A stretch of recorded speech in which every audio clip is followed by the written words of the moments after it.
إلى النبي محمد رسول الله صلى الله عليه وسلم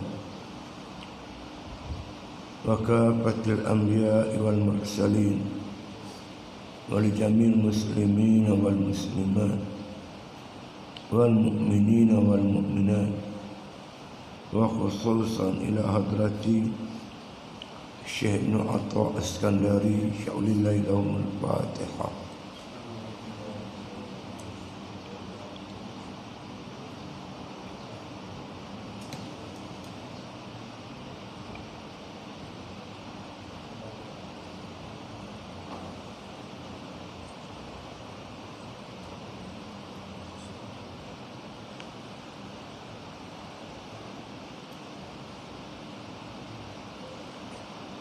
Bismillahirrahmanirrahim.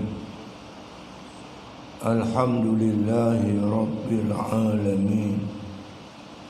Wassalatu wassalamu ala asyrafil anbiya wal mursalin wa ala alihi wa sahbihi ajma'in. Qala musannif rahimahullah ta'ala fi kitabih. Dan sekalian mereka itu, dan sekalian mereka itu dalam taatnya, maka barang siapa disyughulkannya dengan ibadatnya, maka iaitu dalam keredaannya dan kurnianya. Dan barang siapa ditentukannya dengan kasihnya, maka iaitu dalam fadlun anugerahnya. Ini dua jenis manusia yang beriman. Seorang tu iaitu dia tetap beristiqamah beribadat kepada Allah, dan satu lagi mereka yang dianugerahkan oleh Allah sifat mahabbah, kasih dan ma'rifah akan Allah Ta'ala. Dua-dua ni anugerah daripada Allah Subhanahu wa Ta'ala. Dapat beristiqamah, yang satu lagi dapat iaitu apa dinamakan kasih dan ma'rifatullah. Yang kasihkan Allah Ta'ala, yang kenal Allah dengan sebenar kenal, dipanggil golongan arifin, golongan arifin, ataupun golongan yang wasil, yang dah sampai kepada Allah. Adapun golongan yang mengerjakan ibadat istiqamah ni dipanggil golongan yang beribadat, ahlul ibadah, adapun ahlul mujahadah. Dua-dua mereka ini orang yang dianugerahkan nikmat oleh Allah Subhanahu wa Ta'ala. Jadi tajuk besar kitanya ialah apabila kita melihat seseorang itu pada diri dia tu istiqamah dalam ibadat, dan kemungkinan tidak ada tanda-tanda kewalian pada diri dia. Syekh Ibn Atta kata, jangan kamu pandang hina kepada orang tersebut. Hari ini makam rendah, bukan wali. Jangan begitu. Kenapa? Dapat istiqamah tu pun warid anugerah daripada Allah Subhanahu wa Ta'ala. Dua-dua ni anugerah daripada Allah Subhanahu wa Ta'ala. Seperti mana ayat Quran yang dikemukakan oleh Syekh Ibn Atta, Al-Isra ayat 20, wa ma kana atahu rabbika mahzura. Ya.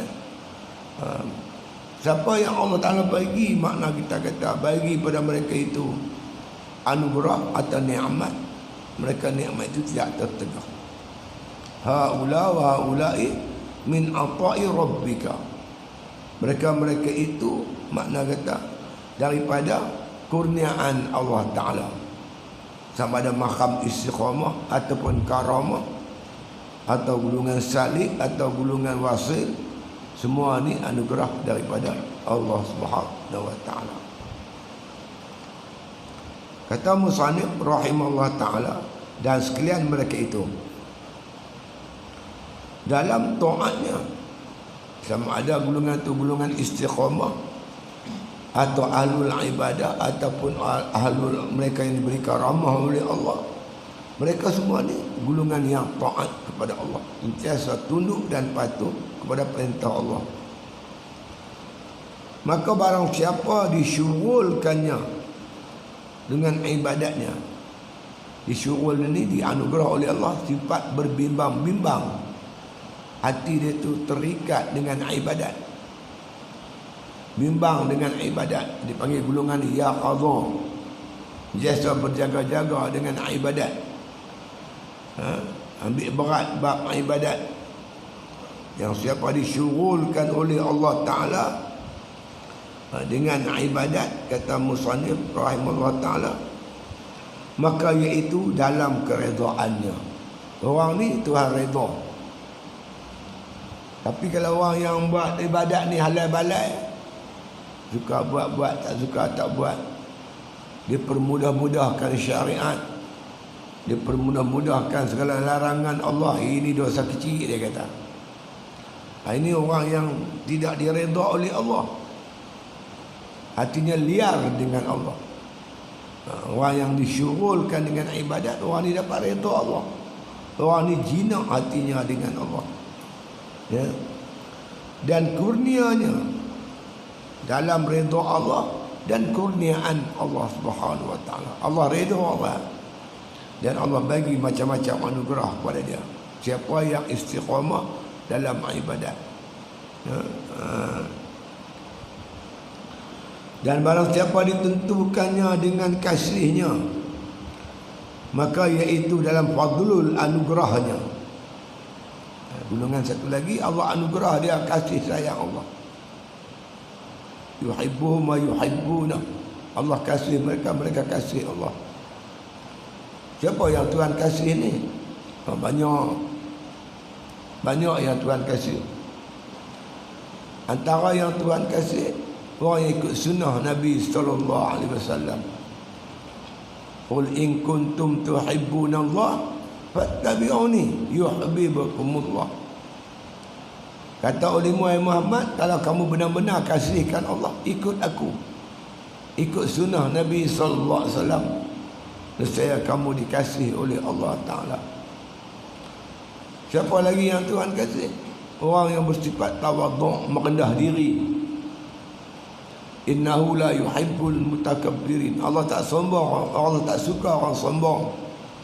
Maknanya Allah suka orang tawadhu'. Siapa lagi yang Allah suka, yang Allah kasih? Orang yang berjihad di jalan Allah. Inna Allah yuhibbul ladzina yuqatiluna fi sabilihi saffan ka'annahum bunyanun marsus. Allah kasih kepada orang yang berjihad di jalan Allah dalam keadaan bersaf, bertangzim, berjamaah. Siapa lagi Tuhan kasih? Orang yang memperbanyakkan amalan-amalan sunat. La yazalu yataqarrabu ilayya bin nawafili hatta uhibbahu. Sentiasalah orang yang, makna kata, yang mendapat, yang bertakharub, mendekatkan diri kepada Allah tu dengan mengerjakan amalan-amalan sunat. Amalan sunat ni amalan yang membawa kita dikasihi oleh Allah. Hatta uhibbahu, sehingga mereka dikasihi oleh Allah Subhanahu wa taala. Ni orang yang Tuhan kasih, orang yang Tuhan sayang ni, mereka inilah makna kata anugerah dan kurniaan daripada Allah Subhanahu wa taala. Anugerahnya. Maka inilah aktibar bagi tiap-tiap qadarnya. Ini ikut qadar. Kalau dia maqam mahabbah, ikut qadar. Ada yang terlalu kasih kepada Allah, ada yang kasih kepada Allah, yang bersangatan kasih kepada Allah. Yang buat taat kepada Allah pun ada qadar dia. Ada khadar dia. Orang ni macam ni, orang ni macam ni. Ada berlebih kurang. Di sisi Allah, mengikut anugerah daripada Allah Subhanahu wa ta'ala. Orang yang makrifah kepada Allah, yang takut kepada Allah pun, dia ada khadar-khadar dia masing-masing. Di syurga pun ikut ada khadar juga.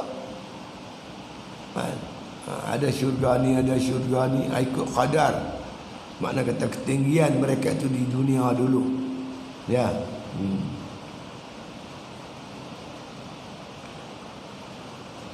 Tetapi orang yang mahabbah dan makrifah itu terlebih tinggi maqamnya. Orang yang ma'rifatullah dan orang yang kasih pada Allah, makrifah kepada Allah, ini maqam yang paling hebat sekali. Sebab itu maqam yang Allah kurnia kat Nabi itu tinggi. Khalilullah, Habibullah, kekasih Allah. Ya. Nabi pergi Mi'raj. Dan bila bertemu dengan Allah Subhanahu wa ta'ala, Allah tanya Nabi, Allah katakan Nabi, kamu nak apa? Mintalah apa pun, Allah nak bagi. Ud'uni istajib lakum. Minta apa nak minta, aku nak bagi. Tengok dalam buku Kifayatul Muhtaj, cerita Isra dan Mi'raj. Nabi angkat kepala. Nabi bila melihat Allah terus sujud, malu. Lepas tu Allah perintah Nabi, angkat kepala Muhammad, minta apa kamu nak minta. Apa Nabi minta? Nabi tak minta apa-apa. Nabi cuma ceritakan apa yang pernah Allah kurniakan kepada nabi-nabi yang terdahulu. Kau jadikan Nabi Daud, ya Allah, boleh melembutkan besi. Nabi Daud boleh lembut besi. Kau jadikan Ibrahim Khalilullah. Kau anugerahkan Musa, boleh berkata-kata denganmu, ya Allah, Kalimullah. Kau bagi kepada Nabi Allah Isa alaihissalam, ya, boleh menghidupkan orang mati dan menyembuhkan penyakit kanser. Itu kehebatan Nabi Isa, boleh hidup orang mati. Satu Allah Nabi serta. Lepas tu yang dia nak minta apa? Tak minta apa-apa, serah pada Allah Ta'ala. Nak bagi. Maksudnya macam itulah. Kat Nabi ni kau begini, kat Nabi ni kau begini, kat Nabi ni kau begini. Aku serahlah padamu, ya Allah. Takhaztuka habiban. Ku jadikan kamu Muhammad kekasihku, kekasih Allah Ta'ala, Habibullah. Itu makna yang tertinggi yang pernah Allah anugerahkan kepada seorang manusia, seorang Nabi. Kan? Ingat, Habibullah, kekasih Allah. Orang yang mendapat makna kata kasih Allah Ta'ala ni, inilah maqam yang tertinggi di akhirat besok, di syurga besok, menjadi kekasih Allah. Dia boleh melihat Allah hari-hari, setiap saat, setiap ketika. Ada setengah orang tu melihat Allah Ta'ala sehari sekali, ada yang sebulan sekali, setahun sekali. Yang kata kekasih Allah ni, hari sentiasa dapat melihat Allah. Itu nikmat yang tinggi dan besar. Lepas tu Nabi suruh kita berdoa agar Allah anugerahkan kepada kita, makna kata sifat kasihkan Allah Subhanahu wa ta'ala. Kasih Allah ni Allah anugerah, tapi kita kena buat usaha. Antara usaha kita yang disebut tadi untuk mendapat kekasih Allah, ikut sunnah Nabi, banyakkan amalan sunnah, jangan sombong, bersifat tawadhu, berjihad di jalan Allah Subhanahu wa ta'ala. Itu usaha kita untuk mendapatkan kekasih, menjadi kekasih Allah Subhanahu wa ta'ala. Sambil itu berdoa, Allah marzuqni hubbak wa hubba man ahabbak wa hubba ma yuqarribuni ila hubbik waj'al hubbaka ahabba ilayya minal ma'il bari. Doa tu disusuli dengan amal.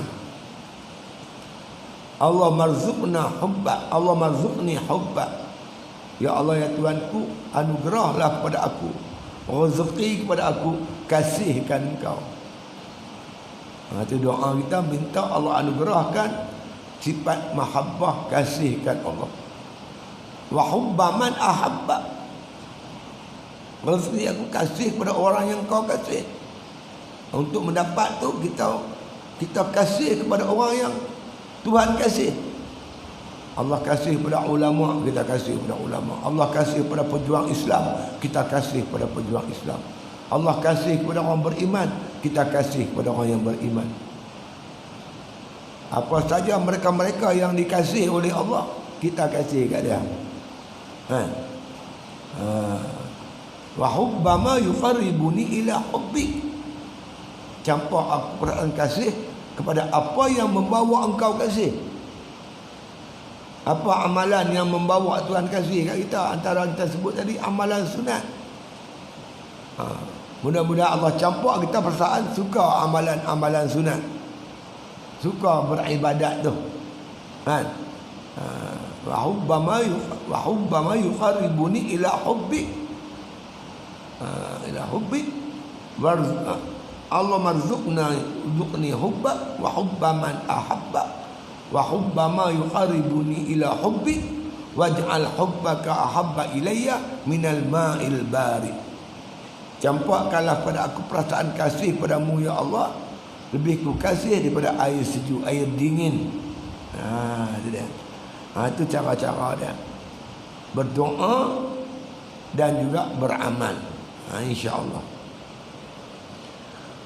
Kenapa? Maqam yang tertinggi. Allazina amanu asyaddu hubban lillah. Orang beriman tu bersanatanlah mereka itu kasihkan Allah Subhanahu wa taala. Ini maqam tinggi. Tetapi orang yang mahabbah dan ma'rifah itu terlebih tinggi maqamnya.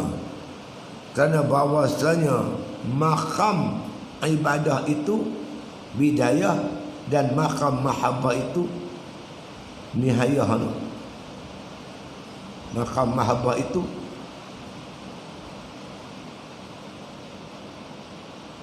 nihayah.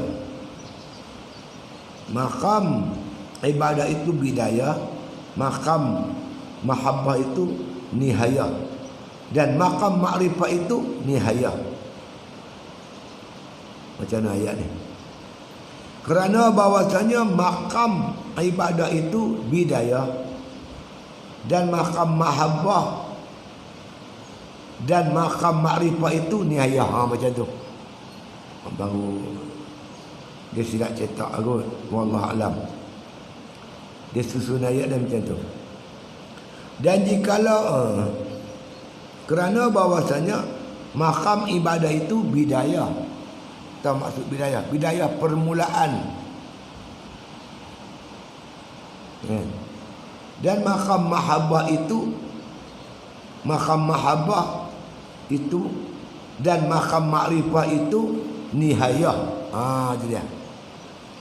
Boleh potonglah hidayah yang kedua tu.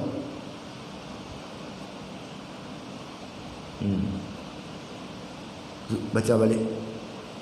Bahwasanya maqam ibadah itu bidayah dan maqam mahabbah dan maqam ma'rifah itu nihayah. Itu bukan sunan dia. Maqam ibadah dipanggil ahlul ibadah. Ahlul ibadah ni permulaan untuk mencapai ma'rifah. Ma'rifah dia ada dua. Pertama ikut jalan usuluddin. Yang kedua ikut jalan ahli tasawuf atau ahli tariqat. Ikut usuluddin ini mengesahkan iman ya. Ma'rifah ni mengesahkan iman. Al-jazmu mutabiqul haq an dalil. Itu bagi iman sah itu. Iman bagi sah. Innamal mu'minuna allazina amanu billahi wa rasulihi summa lam yartabu. Hanya saja yang dikata orang beriman tu, beriman ia kepada Allah, beriman ia kepada Rasul, kemudian dia tak ragu-ragu. Beriman kepada Allah, makrifah kepada Allah, dia beriman kepada Allah dan tak ragu-ragu. Kan? Yang disebut oleh Tuan Husin, al-jazmu mutabiqul lil haq an dalil.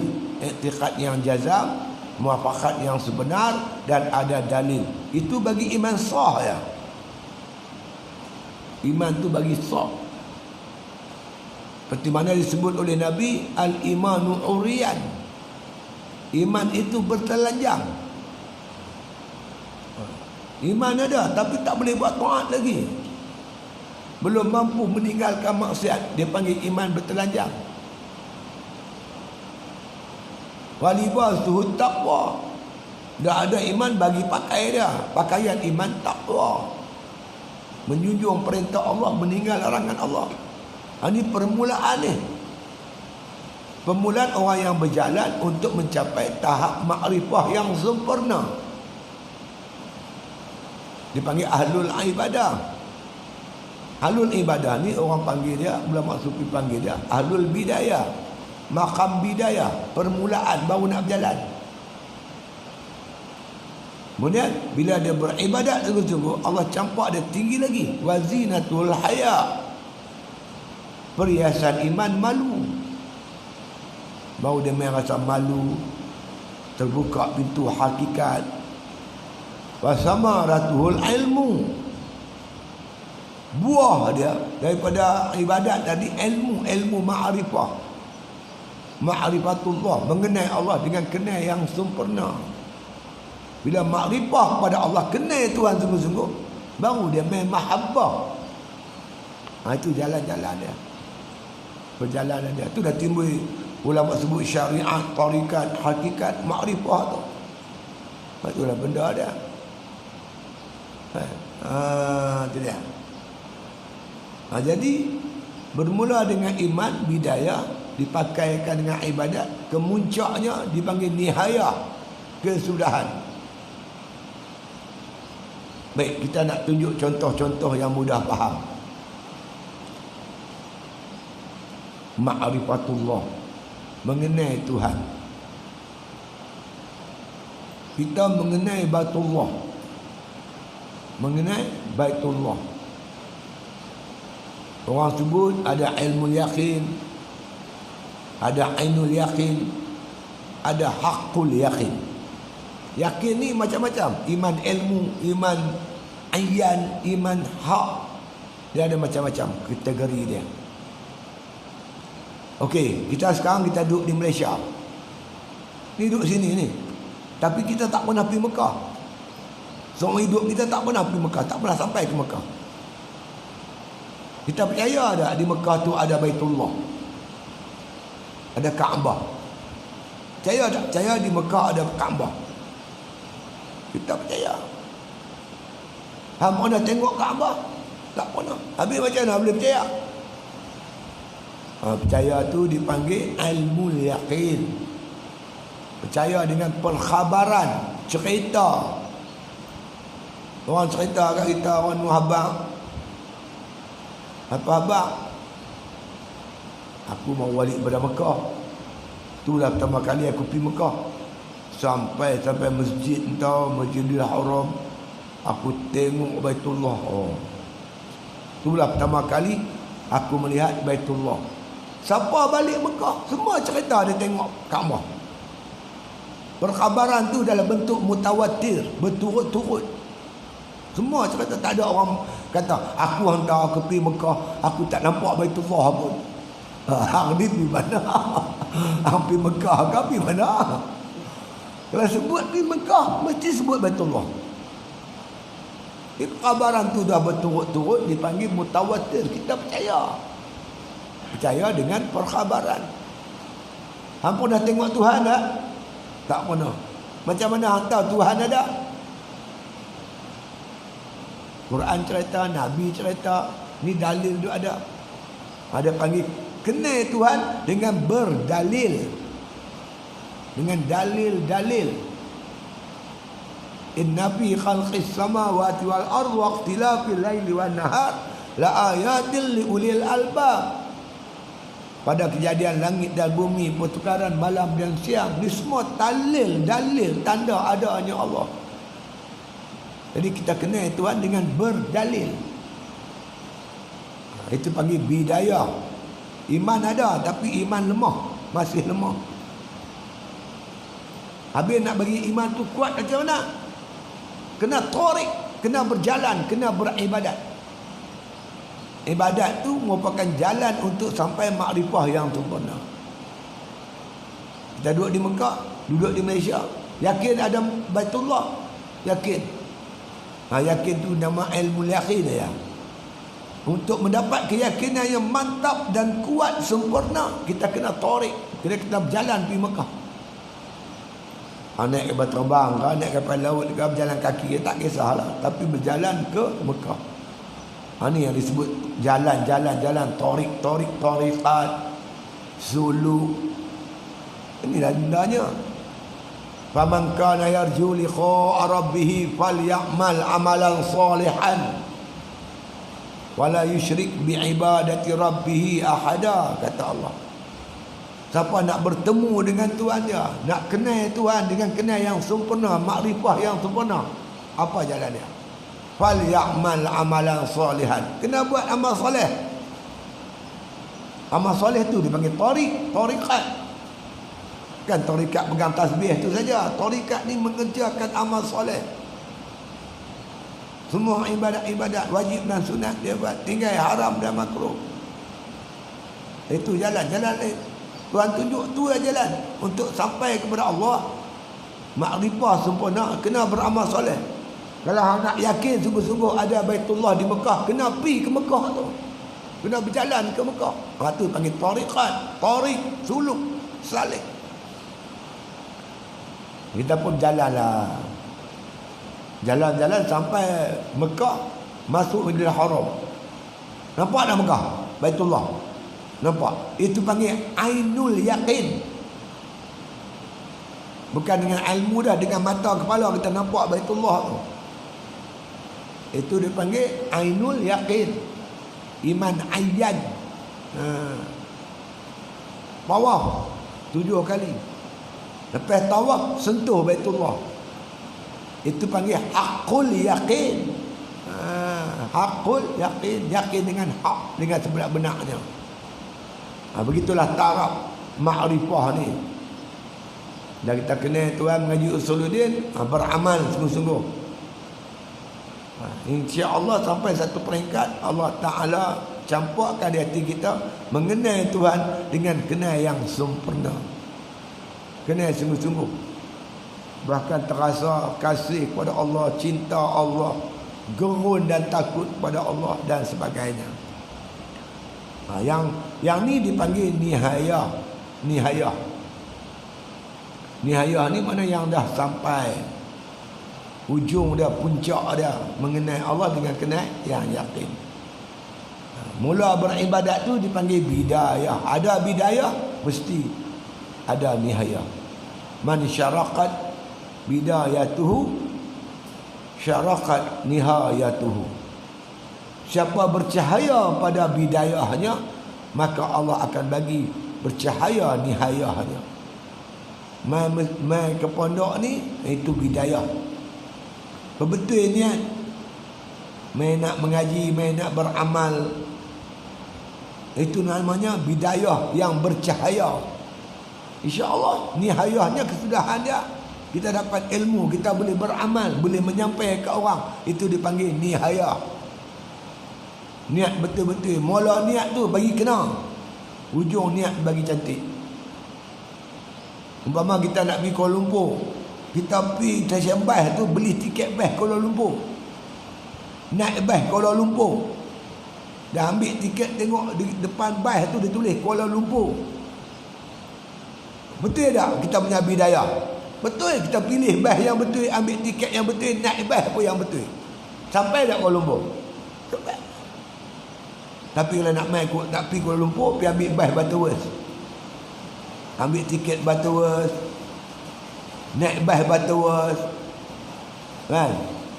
Tapi hati nak pergi Kuala Lumpur. Pusing bangku bas. Talau Kuala Lumpur. Bas nak jalan pergi Butterworth. Kita talau buka Kuala Lumpur. Sampai nak Kuala Lumpur. Lepas tu ambil tasbih. Kuala Lumpur, Kuala Lumpur, Kuala Lumpur. Zikir Kuala Lumpur. Sampai tak? Tak sampai.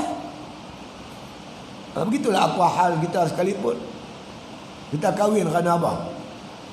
Nak ikut sunnah Nabi. Nak dapat anak yang soleh. Mudah-mudahan anak-anak ni tolong kita besok di akhirat. Bila niat betul, kita cari betul. Cari wanita solehah. Wanita yang berakhlak. Keluarga yang baik. InsyaAllah lah. Ini nak dapat anak soleh, pergi cari ratu cantik. Aurat tak tutup. Mampu ya. Doa lah, Rabbana hablana min azwajina wa zurriyatina qurrata ayun. Itu doa saja. Doa saja tak boleh. Kena buat bagi betul. Faham tak? Doa-doa juga. Buat kerja bagi betul. InsyaAllah dapat. Betul bidayah. Betul lah nihayah dia. Cemerlang bidayah, cemerlanglah nihayah. Ini kenuri kahwin bagi sakai. Nu dekat Kuala Kangsar tu kita kalau kita pergi ikut apa sebelum parit tu orang panggil apa? Belanja. Sebelum belanja, tang belanja tu ada simpang kiri ya. Dia terus nak tu bukit tu. Belah kanan tu Sungai Perak. Saya satu malam saja balik dari Kuala Kangsar ikut jalan tu. Kita tengok kereta berderet. Situ kan ada rumah orang? Tak ada. Tak ada rumah orang. Hutan dia tu. Tapi kereta parking tepi tu berderet. Saya kata ni apa? Lepas tu saya turun saya berjalan pergi tengok. Rupanya ada kenuri kahwin. Ada rumah biji tu tepi Sungai Perak tu. Buat kenuri kahwin. Dia panggil sakai. Panggil sakai bagi minum tuak 3 tempayan. Dia kena tu berdengung tu. Dia pun cerita kat saya lah. Yang tu mak mentua dia. Mak mentua pengantin tu. Ni pak mentua. Nak dapat cucu esok, Tok Wan Tok duduk menari dengan sakai. Cuba fikir. Nak jadi apa? Permulaan tak betul, sudah tak betul. Kita nak hafal Quran. Mengaji sekolah kebangsaan. Enggak boleh hafal Quran tak? Nak hafal Quran, pergi sekolah tahfiz. Nak jadi doktor, ambil sastra. Ambil bahasa Malaysia. Sastra hang tua hang jebat. Lepas tu nak jadi doktor. Dia tak kenal lain tak kenal. Ya, lain tak kenal. Bagi lain kenal lah. Apa cita-cita kita, buat kerja bagi betul. Itu dia. Itu taraf-taraf dia. Cara-cara dia yang dibagi contoh oleh ulama-ulama sufi. Ya. Ya. Dan jikalau engkau kendaki bahawa engkau kata bahawa makam ibadat itu makam orang yang berkehendak, boleh juga kita kata makam ibadat ni makam orang yang berkehendak ataupun murid. Dia panggil murid. Kita pun tu letak murid kan. Kalau dia satu sekolah rendah, murid. Naik menengah sikit, dia tak panggil murid dah. Penuntut. Pelajar. Dia tak? Tinggi lagi, dia panggil mahasiswa. Ada mahasiswa panggil murid-murid. Dia punya pensyarah tu, murid-muridku sekalian. Dia tak kata dah.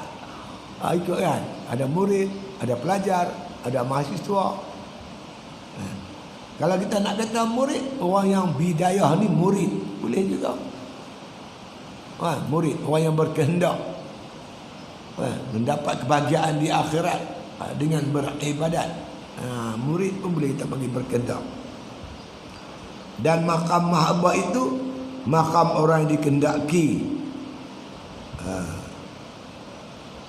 Dan makam makrifah itu makam orang yang sempurna daripada segala hambanya. Boleh juga. Ya. Makam ni apa nama ibadah ni dipanggil makam murid. Kita yang nak, kita yang berkehendak, kita yang menuntut. Makam mahabbah itu makam orang yang dikehendaki. Bila naik tu makam mahabbah dikehendaki oleh Allah. Allah yang nak dia tu jadi kekasih Allah. Allah campak dia. Anugerah daripada Allah. Dia ada makam, ada hal. Makam ni kita usaha. Hal ni Allah campak. Dia mula dengan, kalau nafsu ni bermula dengan nafsu ammaratun bisu. Yang tu kita usaha tukar pergi kepada apa nama nafsu mulhimah.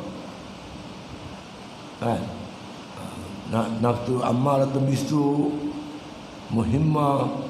Lepas tu ada lagi sampai peringkat nafsu yang dikata mutmainnah. Sampai mutmainnah tu dia diangkat sendiri oleh Allah Subhanahu wa taala. Kan?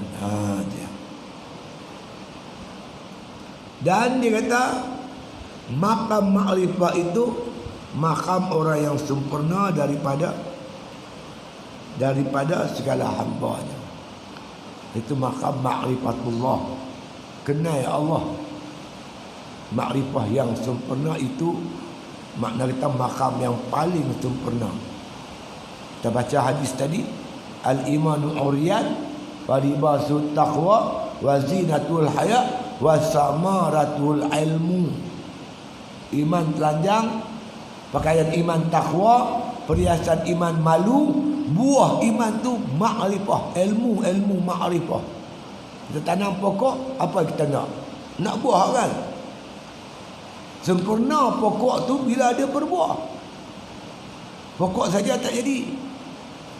Kita ada pokok durian tapi tak berbuah sampai sudah, durian jantan. Tadi buat letih tanam pokok. Tanam pokok tu letih. Tak ada buah, tak ada hasil. Kita beribadat ni begitulah. Apa kita nak, menuntut apa? Apa kita cari? Bukan cari pahala. Kita cari ma'rifatullah. Supaya kita kenal Allah dengan kenal yang sempurna.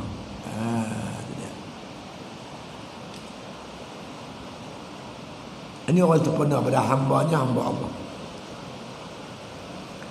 Maka adalah orang yang mengerjakan amal itu dengan mentahqiqkan amalnya, kerana hasad menghasilkan angan-angannya. Dan orang yang zahid itu orang yang lari daripada makhluk supaya bersuatu hambanya bagi Tuhannya. Dan orang yang muhibbun itu orang yang melihat akan dia atas setiap suatu. Dan orang yang arif itu orang yang memandang akan dia dalam setiap suatu.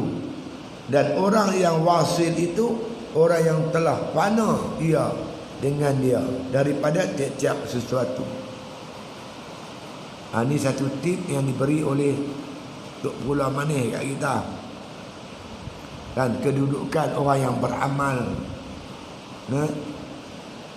Maka adalah orang yang mengerjakan amal itu. Orang yang buat amal ni, yang beribadat kepada Allah Ta'ala ni, dengan mentahqiqkan amalnya. Tahqiq ni membenarkan amal. Amal tu bagi betul sampai kita yakin.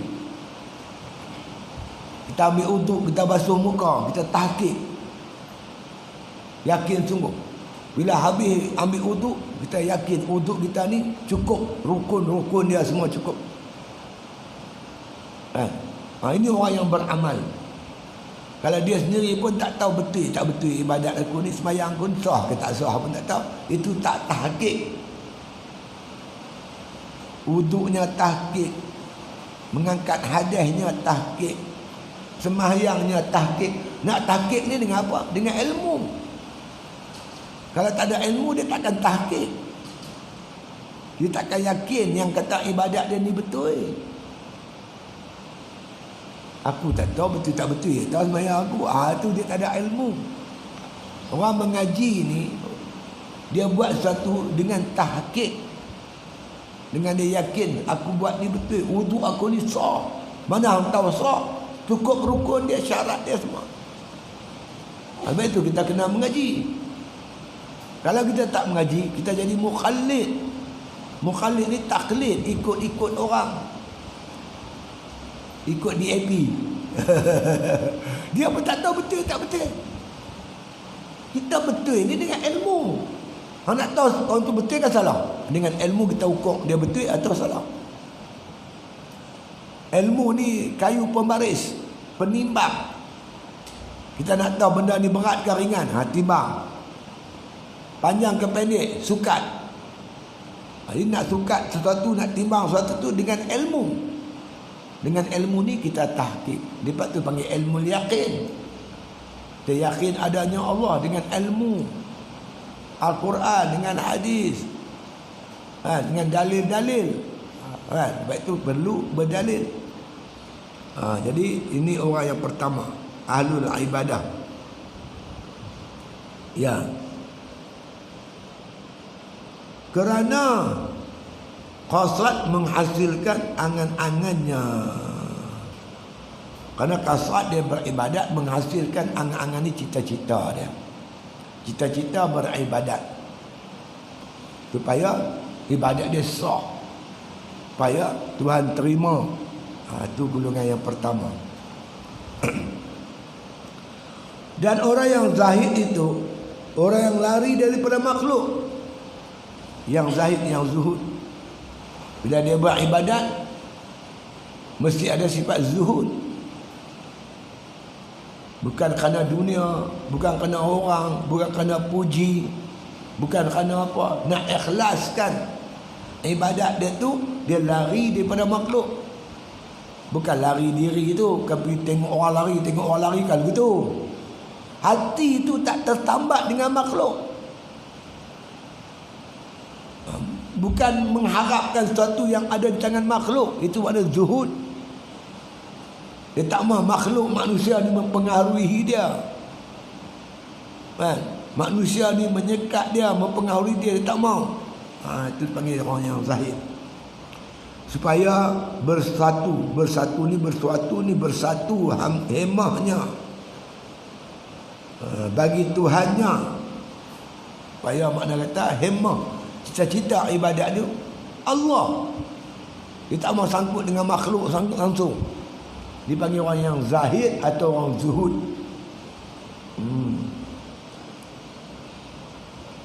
Itu dah dua dah tu. Ahlul amal, orang yang zahid. Ya.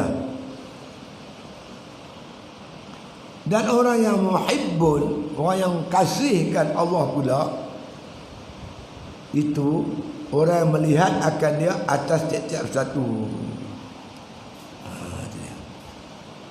Iaitu dia kata orang yang melihat akan dia atas tiap-tiap satu akan dia Allah. Tiap-tiap satu apa saja dia dapat semua Allah. Tengok apa Allah. Dia dapat nikmat Allah. Dia dapat bala apa daripada Allah. Dapat nikmat dia syukur, dapat bala dia sabar. Inna fi khalqis samawati wal ard wa ikhtilafil laili wan nahar la ayatin li ulil albab. Pada kejadian langit dan bumi, pertukaran malam siang, ini tanda-tanda, dalil-dalil wujud kebesaran keagungan Allah bagi orang yang punya mata hati. Hati dia tu tengok apa semua ingat Allah. Itu golongan muhibbun. Dan orang yang arif itu orang yang memandang akan dia dalam tiap-tiap satu. Itu orang yang arif. Dipanggil arifin. Ingat Allah sentiasa. Dia panggil golongan ni fana. Fana daripada melihat sesuatu kerana musyahadah, syuhud dia melihat hatinya, pandang mata hatinya itu kepada Allah Subhanahu wa taala.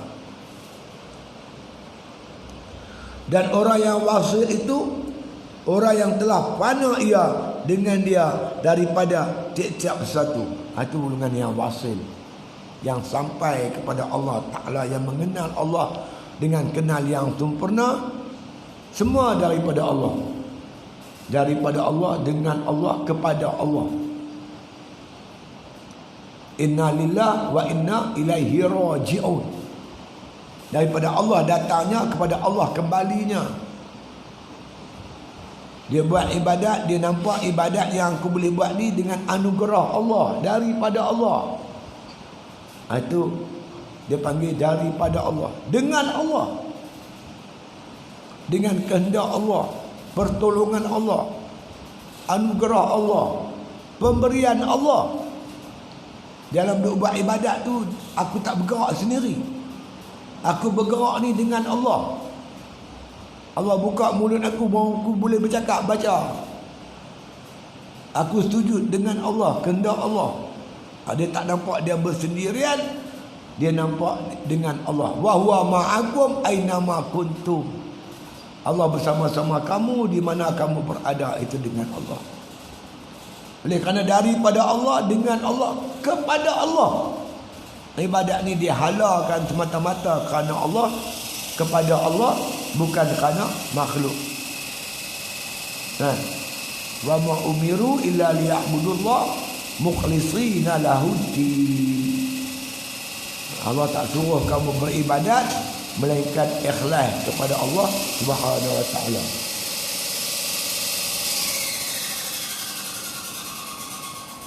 Itu makna kita makam-makam kedudukan seseorang hamba bagi Allah Subhanahu wa taala. Ya. Kemudian kata musannif rahimahullah taala,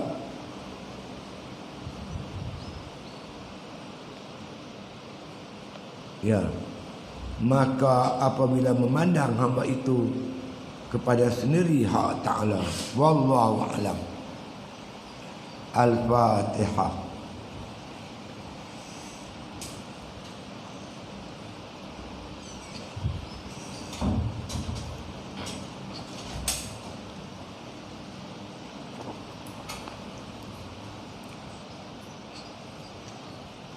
Apa nama pagi ni ada rombongan daripada Terengganu, satu bas.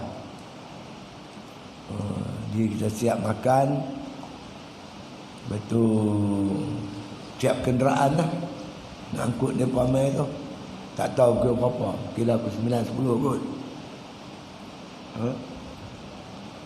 Mereka mai pada Terengganu melawat pondok kita ni. Dia tanya mai buat apa, nak mai tengok boleh contoh-contoh. Mereka pun nak buka pondok kat Terengganu tu. Tak ada apa-apa kat kita ni. Lembu ada, lembu kambing je.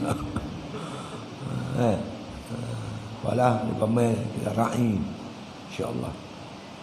Lepas tu periuk nasi tu ada di kantin ni. Buat mai rumah ni, rumah ibu Alimah. Periuk di rumah tu kecil, tak cukup. Dia pemain 40 orang. Pinggan semua talam, makan talam lah, makan pinggan. Ada. 40, tak tahu lah muslimin muslimat.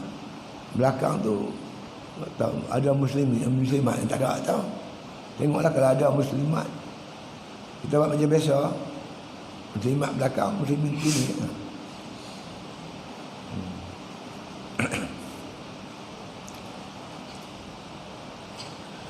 Bismillahirrahmanirrahim. Alhamdulillahirabbil alamin. Salatu wassalamu ala asyrafil anbiya'i wal mursalin wa ala alihi wa sahbihi ajma'in. Allahumma rzuqna hubbak wa hubba man ahabbak wa hubba ma yuqarribuna ila hubbik waj'al hubbaka ahabba ilayna min al-ma'il barid. Sallallahu ala khair khalqihi Muhammadin wa ala alihi wa sahbihi sallam walhamdulillah bil